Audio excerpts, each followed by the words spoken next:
we're constantly fighting for those very few roles that have been explicitly labeled as disabled.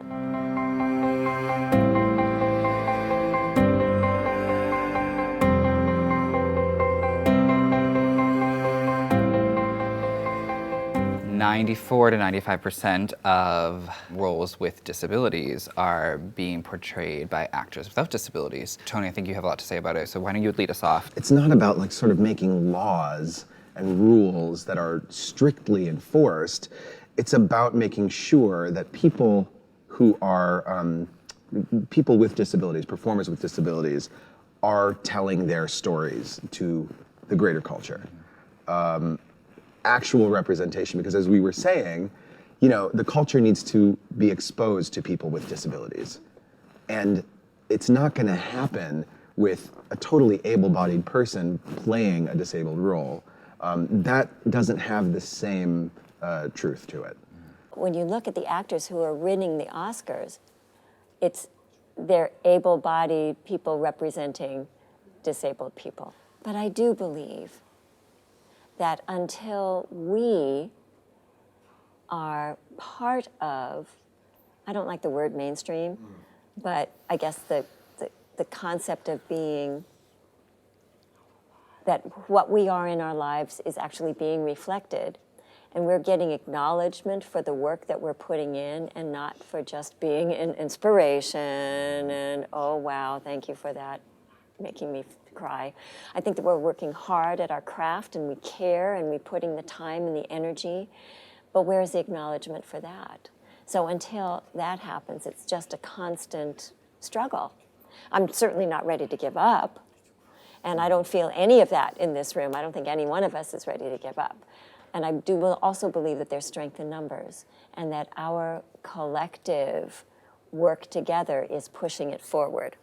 It breaks my heart. It's like, I just keep thinking about, you know, we were talking about the producers and what is their reason for doing that?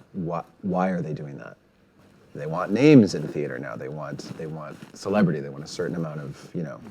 So in that case, it's sort of like, how will we, like Alexandria was saying, how will we break through? I did this one audition where they wanted a disabled actor like me, and they just came upon another actor that didn't have Down syndrome, and they wanted her to play that role, and they replaced me. Thankfully, I've never had a problem with that.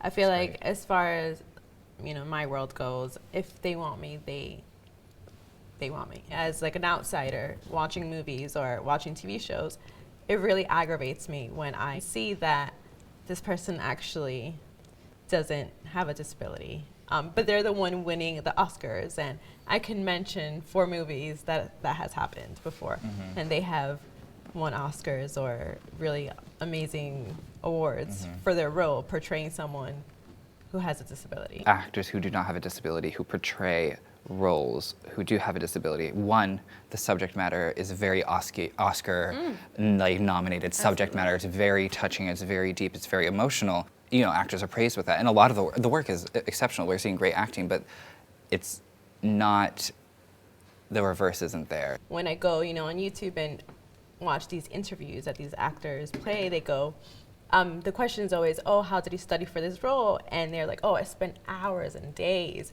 you know, trying to, you know, portray this character. And I'm like, wow, that's a lot of time wasted where they can just hire someone who has the story already, living in the story. Right, if the producers are worried about rehearsal time. Exactly. Right. So I never really got that. I think that part of the challenge is that there's not enough people with disabilities behind the scenes, within the productions. And why couldn't there be a producer or 2, or the director, or the DP? I mean, there's so many jobs in this field that are not just in front of the camera, but behind as well, and on stage. What about people backstage? I mean, why not a disabled writer telling their story?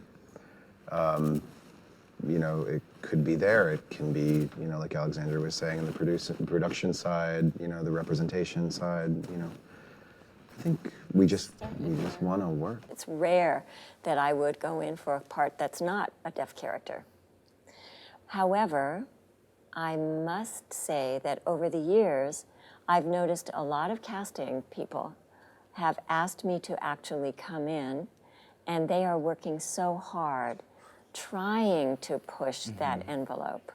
And just bless them, right? They're really trying, but they also have a limited amount of power as well.